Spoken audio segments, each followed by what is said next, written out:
Ah, c'est ce que je pense, absolument. Et je le pense de deux manières, c'est-à-dire que je les trouve mauvais d'un point de vue technique, puisqu'ils ont amené la presse au naufrage, et je les trouve mauvais d'un point de vue moral, puisqu'ils utilisent la presse de manière cynique pour défendre nos intérêts. Donc c'est tous mauvais des deux manières, moralement et techniquement.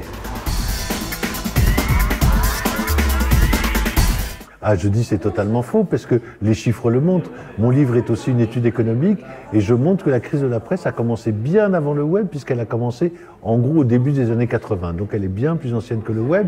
Le web a contribué à l'aggraver, bien entendu, mais la crise économique et la crise du modèle publicitaire ont fait beaucoup plus de dégâts pour la presse que le web proprement dit.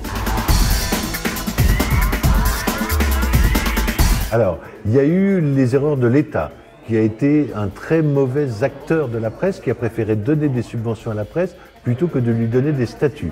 Il y a eu les erreurs des journalistes, bien entendu, qui, depuis la Libération jusqu'à une époque récente, ne se sont pas du tout intéressés à la question de la propriété de la presse.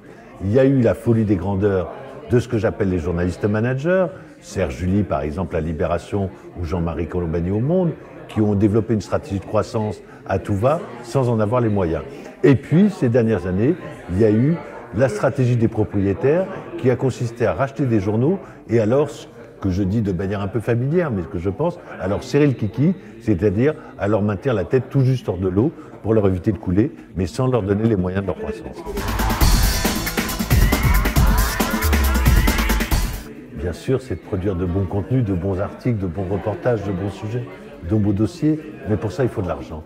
Et donc, aujourd'hui, sans argent, nous sommes collectivement de plus en plus dans l'incapacité de faire du journalisme de qualité.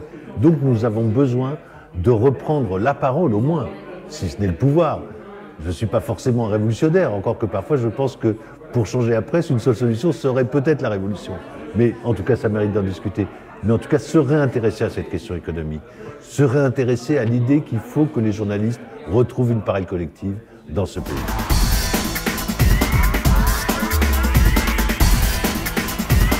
C'est un statut catastrophique, puisqu'aujourd'hui, vous avez plus de 25% des titulaires de la carte de presse, et je ne parle pas des journalistes qui n'ont pas la carte de presse, qui sont soit au chômage, soit pigistes, soit précaires. Et aujourd'hui, on demande à des jeunes journalistes, je vais vous raconter une anecdote, puisqu'on me l'a raconté il y a quelques jours, un jeune journaliste pour lequel un hebdo local lui demandait de faire toutes les semaines la double page culture et loisirs pour 500 € par mois en auto-entrepreneur, c'est-à-dire en réalité pour 250 € par mois. Voilà le genre de pratique qui me revient depuis que j'ai publié mon livre. Et donc je me dis là, il y a quelque chose d'anormal et nous devons, nous, qui sommes des journalistes plus âgés, nous battre pour éviter que ce genre de choses se reproduisent et se développent comme c'est le cas aujourd'hui. Ah oui, c'est-à-dire que moi j'ai observé deux périodes historiques dans les 40 dernières années. Les années 70 qui ont été une période formidable pour la création de journaux, qui pour la plupart se situent en dehors du modèle publicitaire, et les années 2000, c'est-à-dire tout récemment, ces 3-4 dernières années, où on invente des nouveaux journaux ou des nouveaux médias. Prenez Cosette, ce nouveau mensuel féminin, c'est absolument formidable, et ils ne sont pas du tout dans le catalogue publicitaire comme sont leurs confrères de la presse féminine.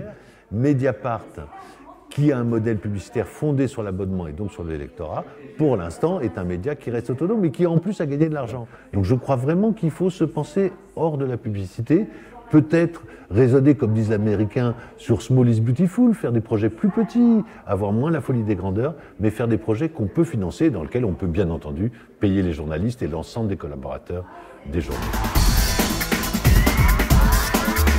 Mon livre permet, très modestement, à travers les réunions que je fais comme ici, etc., me permet de relancer le débat à l'intérieur du métier des journalistes. Donc c'est vrai que je suis assez content parce que, parmi d'autres, c'est une pierre à l'édifice, comme le manifeste de 21, comme d'autres contributions, mais c'est une pierre à l'édifice pour essayer de changer les choses dans ce monde qui, pour l'instant, est en perdition.